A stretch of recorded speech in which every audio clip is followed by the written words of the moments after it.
Hello, my name is Colin Fairley. I'm a philosopher and political theorist based at Queen's University, and this is my YouTube channel, The Intellect's Cove, where I come to post online content relevant to my teaching and research. And in this video, I'm going to be continuing in the ongoing series of videos I'm posting on my new book, Aging and the Ethics of Longevity Science, published with Oxford University Press, and it's available to access for free as an open access book from the website linked in the video description. So we're currently finishing the 3 short videos on Chapter 6, Equality and the Intersectionality of Biological Aging. What I covered in the first video was the role of political imagination in advancing the egalitarian agenda and some of the resistance that comes from trying to abate types of inequalities that historically were taken to be just part of the status quo. And I gave historical examples to do with political, racial, and gender inequality. And I drew an analogy with inequalities that arise from variations in the rate of biological aging. The second video in this series was a little bit more lengthy than usual. It looked at equality and translational gerontology and how insights from translational gerontology should expand our imagination concerning the tools that can be deployed to help redress persistent health disparities that arise from unequal exposure to environmental stressors that can accelerate the rate of biological aging.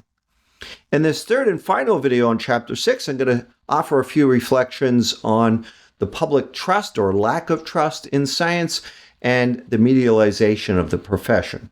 So I'm going to draw on a couple of insights from the Pew Research Center, which looks at the American population's attitude toward the scientific enterprise in terms of how much trust do they place in scientists. And this is particularly important. I'm a political theorist, so I'm interested in the interconnection between science and democratic politics. I think this is one of the biggest issues that political scientists should be addressing. And unfortunately, within my area of normative political theory, there's very little research done on the relationship between democracy and the scientific enterprise. There's a little bit of momentum now in trying to fill this gap as a result of things like the COVID-19 pandemic and climate change, but I think this has been an issue that's been neglected for a number of decades. Now, the comments I want to make in this front cast a critical lens both on the public and on the scientific enterprise, right? I want to avoid the blame game that simply says, well, most people are ignorant of science, and so they should be happy to defer to the scientists who are the experts, a kind of Platonic epistocracy argument. I think that's a very poor argument.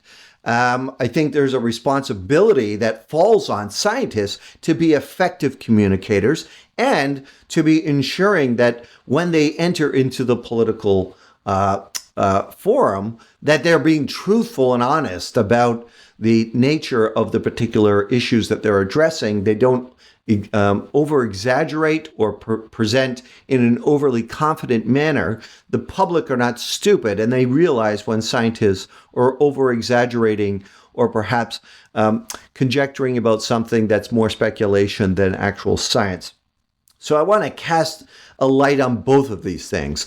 We as citizens can improve our understanding of science and recognize when we should defer to authority, but also the scientific enterprise itself should take more seriously the skill set of being effective communicators in the democratic enterprise and recognize that that there's a moral responsibility that falls on them to be accurate and honest when they are advocating for what they are advocating about.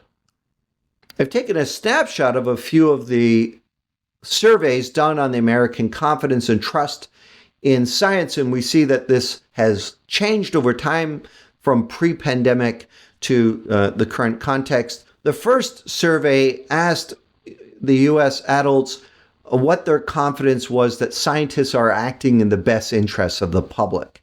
And we see in 2019, 86% of the US population said a fair amount. They had a fair amount of confidence. And that came to a low point in 2023 when that reduced to 73%. So bear in mind, that's like 3 years into the COVID-19 pandemic. And so after many years of different attempts to redress the threats from SARS-CoV-2, the public's trust had diminished. And then if we look at those that didn't have too much faith in scientists to act in the interest of the public, prior to the pandemic, that was 13%, but it had ballooned to 27%. So that, I think, by 2023, there's quite a dramatic change. If we look at the other study on how many see scientists as good communicators, so the vast majority of the US population see scientists as intelligent, but when it comes to communicating to the broader public, to policymakers, there's less than half of the American population see them as good communicators. And I think this reflects the medialization of the scientific profession. And there's definitely validity to the criticism. I mean, I see what scientists say on social media, and I'm quite familiar with many of the areas of science in which they are lamenting and pontificating about. And there's definitely some validity to the criticism warranted in being skeptical about some of the things that they say, even though they're scientists, because they're saying it in a medium that is not vetted by the rigors of the peer-reviewed process. Many take some liberties in their expression of the confidence of the science or exaggerate the magnitude of the benefits or harms of the science that they're advocating for. And the third and last snippet I'll take from the Pew report: do Americans want scientists to be involved in making policy? And we can see there's a division in the American population, almost down the line, 50-50. When asked, this question, 48% of Americans say that scientists should stick to science and stay out of policy debates, whereas 51% believe they should take a proactive role in shaping of policy debates. And I suspect this varies depending on the scientific topic being addressed, whether it be artificial intelligence, the pandemic, climate change, genetic engineering. So definitely this is an issue of significance for both political theorists and for the scientific community and for our democratic politics to understand some of the challenges that public policy making faces, given how important scientific decision making is and the gulf between the trust and confidence that the broader public has with the scientific enterprise itself. And I'm particularly interested in the implications of this for the science of healthy aging. And I'll again make this distinction that I've noted in many videos in the past that Christian Herter makes between humanitarian medicine, which with respect to the ideal of rate control concerns the things that we have evidence for that we know can promote the healthy longevity of populations, such as exercise, diet, smoking cessation, social connectedness. So what are the implications in this? The public, if the public does not have a strong degree of trust, they may be ignoring many of the humanitarian medicine interventions that can be pursued to improve their health span. And this is the case. I mean, many people engage in lifestyle choices that are not conducive to their long-term health. This may not stem purely from skepticism about what the scientists are saying, but has a lot to do with the demands of compliance over the lifespan with some of these measures, and that will be addressed in future chapters. But I'm also particularly interested in the implications of this for the curiosity-oriented arm of translational gerontology. When scientists go into the public domain and express their views about both how feasible it is to modulate intentionally the aging the mechanisms of aging through drugs and what the magnitude of those benefits would be for individuals and societies, the trust that the public will have in those scientists could be eroded or fortified depending on the accuracy and validity of what's being communicated. So I think these are huge issues, and the last few years of my research have gravitated in the direction of understanding communication science.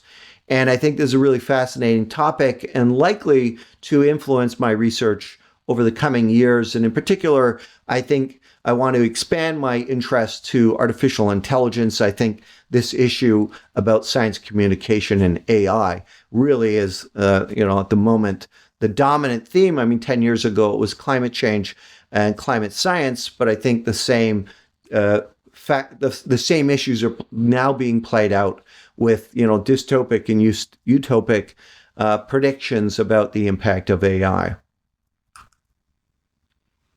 Now, the implications of this for the experimental arm of translational gerontology, or in particular what I'm going to focus on, there's definitely a legitimate role for scientific speculation, as I quoted here from the Smith and Stern piece in the Philosophical Transactions of the Royal Society.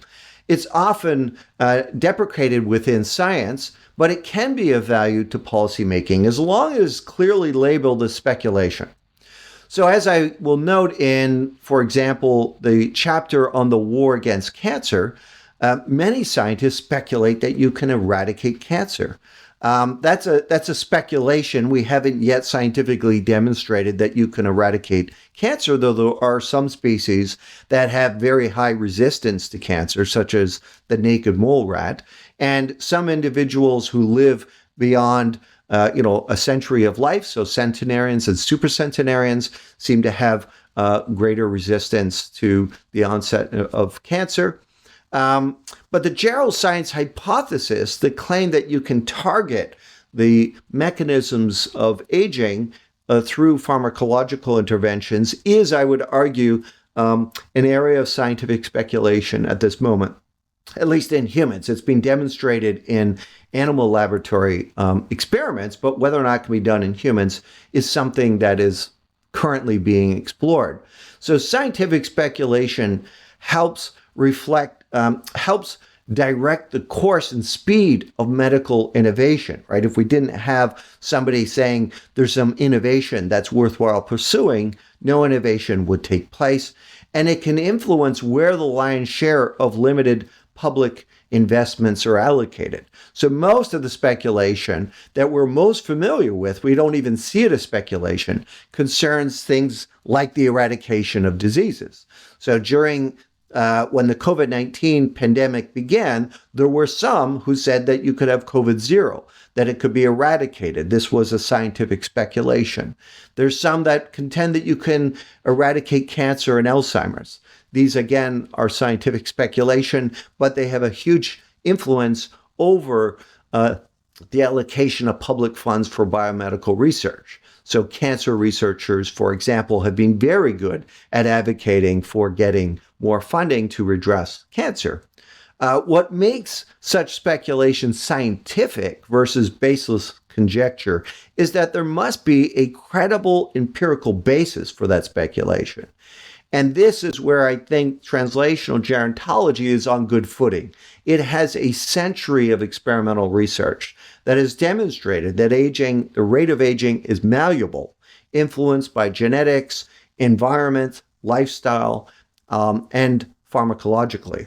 And so this is why the ideal of rate control, while the experimental arm is still on the speculation spectrum, it is moving from the bench to the clinic with quick speed, and is something that should influence our understanding of the aspirations of medical science in the 21st century.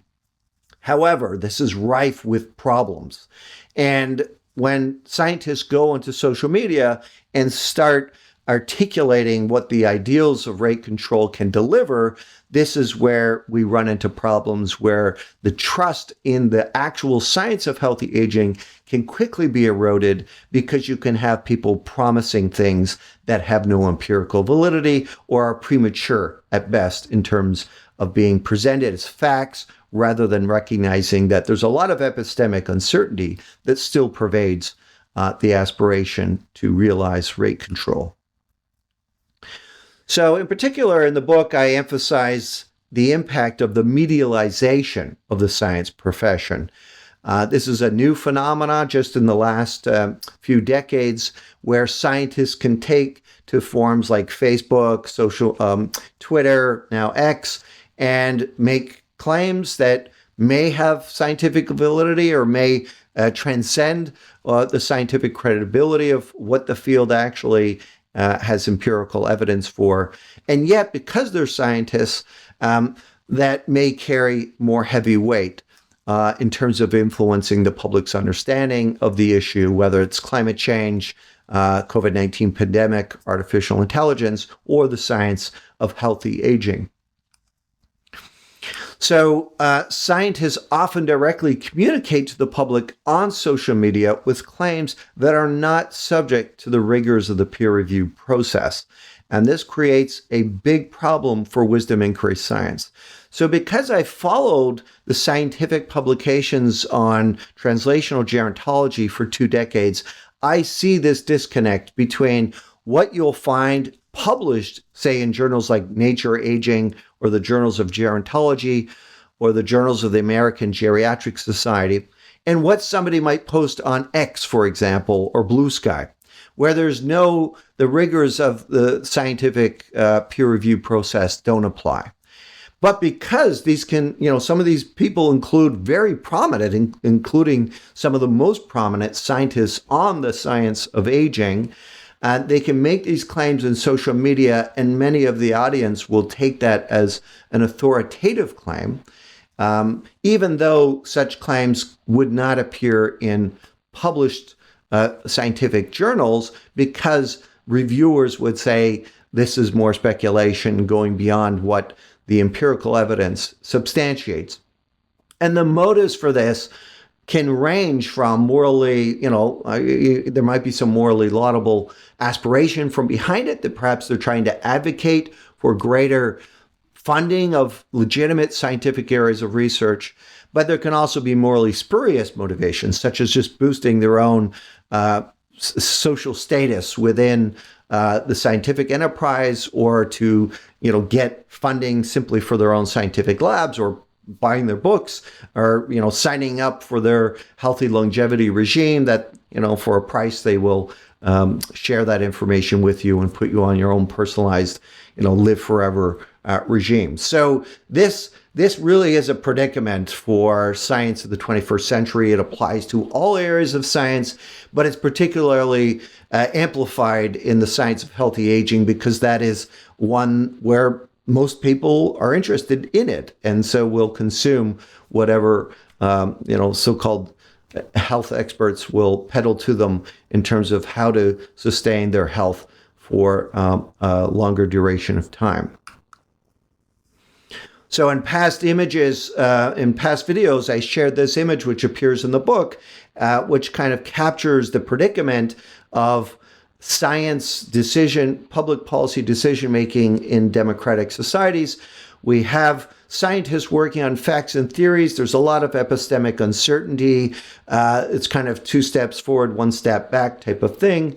But scientists have to frame the significance of their science for the broader audience. The media has a negativity bias, so unless that science resonates with something that can be framed in this kind of catastrophic negativity frame, it's unlikely to be reported. And then the political agenda will be shaped by the general public's perception of what they take to be, the most important most important issues of the day. And so this constrains our ability to implement wisdom inquiry science, unless we can find ways in which the frames deployed by science are both empirically accurate and perhaps like relax our obsession with the negativity bias as being an indicator of the only things that are important. And longevity science in particular faces a problem here because, as I've argued throughout my videos, population aging is not something to catastrophize. And the incredible advances being made in translational gerontology, again, are not something that play into a negativity bias framing, though many scientists try to frame it that way in order to have some traction with the public and public policy making frames. So Dietram Schuffel reminds us that science communication in the modern era is political communication. Scientific debates in modern societies often blur the lines between the science that is being debated and the political, moral, and legal implications that come with its societal implications. This became very clear during the COVID-19 pandemic. The science quickly became politicized, but it applies, GMOs going back into the 1990s. Climate scientists are, very strong advocates for their science and the way they frame both the harms of non-intervention and then the potential benefits of different types of environmental policies that could implicate our ability to mitigate some of the harms from climate change. And within longevity science, and specifically translational gerontology, this comes up as well. So science is political. It's not as if scientists just do their work in the lab. Wherever there's money involved, there's politics. And science requires money in order to conduct its experiments. And that means somebody is communicating why we should focus on, say, cancer research or Alzheimer's research or SARS-CoV-2 or AI or climate science. And in doing so, they are communicating that this is a moral imperative over other areas of scientific research and non-scientific research.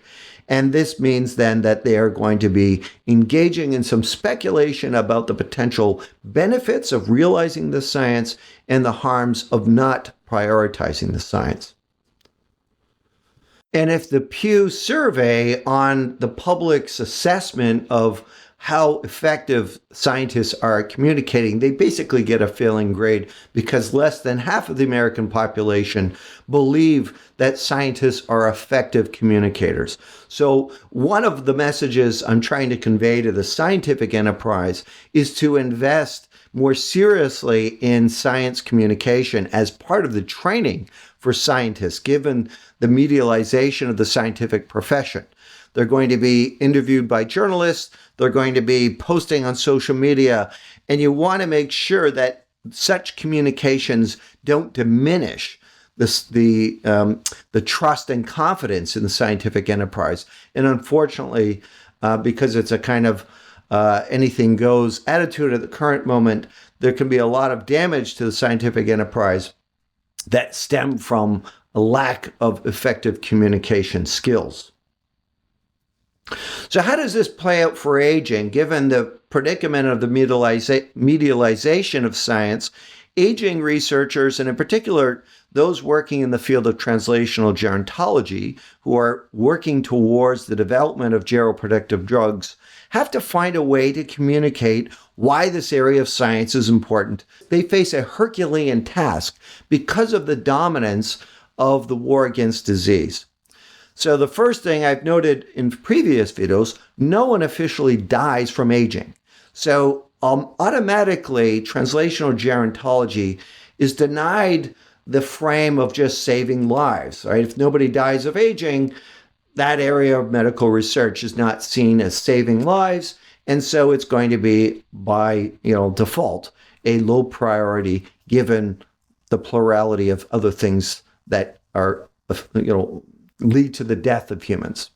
That's, of course, not factually accurate. It just happens to be the case that in the early 1950s, old age was removed as a cause of death, and now you die from pathologies, most of which are the aging process is the major risk factor for them.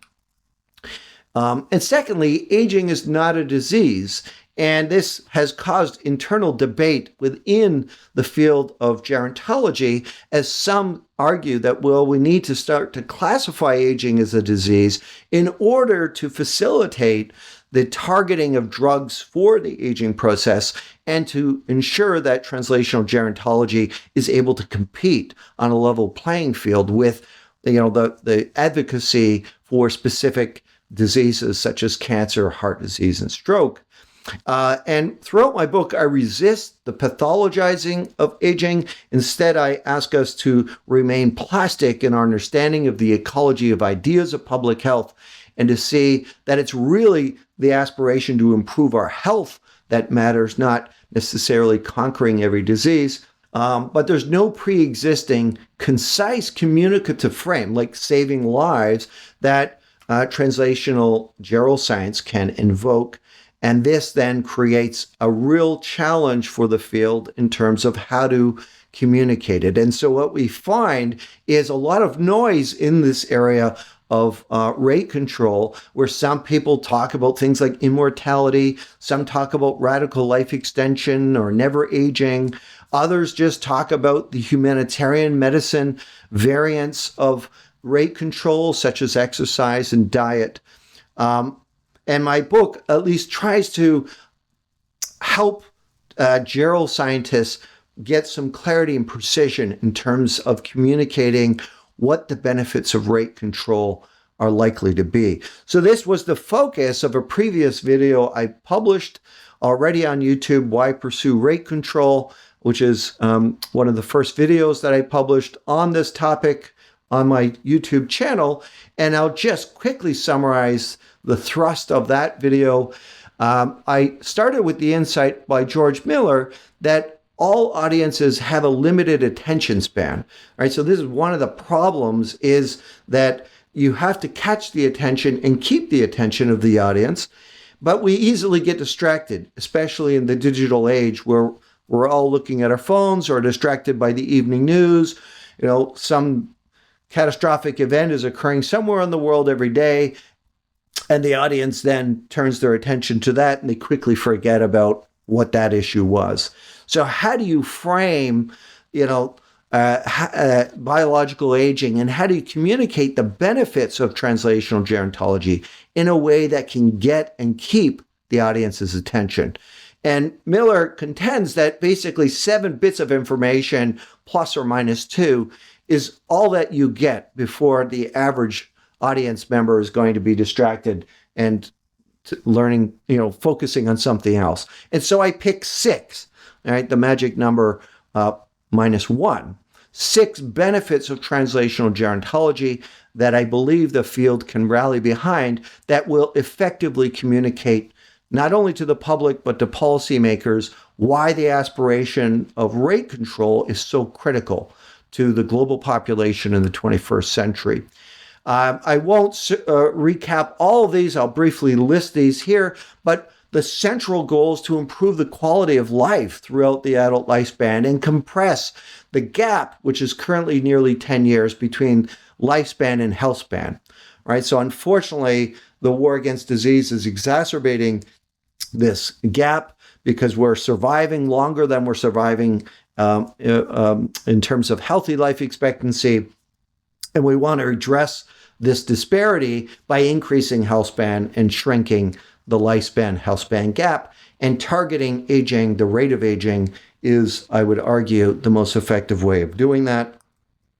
Secondly, there's significant economic benefits from healthy longevity, and many economists have calculated the economic benefits of, say, slowing aging versus making improvements on simply reducing a certain type of cancer mortality for older populations. And it's a sizable difference that the economics of slowing aging is much bigger. The economic benefits are much more significant than the benefits of delaying mortality into later life so that people become more vulnerable to more debilitating conditions such as Alzheimer's disease.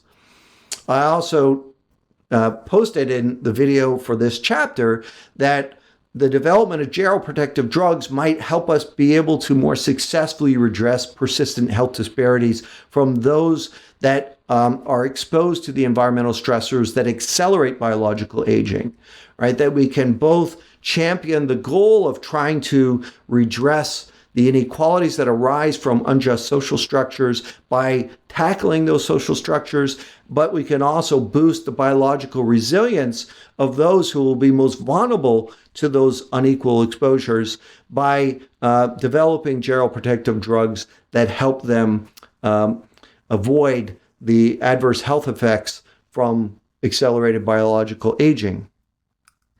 Fourthly, we can increase the reproductive longevity and improve maternal health for mothers that are having children in later life.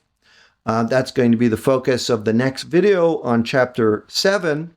And similarly, reducing the caring burdens for aging parents, which, because of patriarchy, typically fall on the daughters of the world. So this, benefits 4 and 5 are the focus of the chapter that I devote to women's longevity.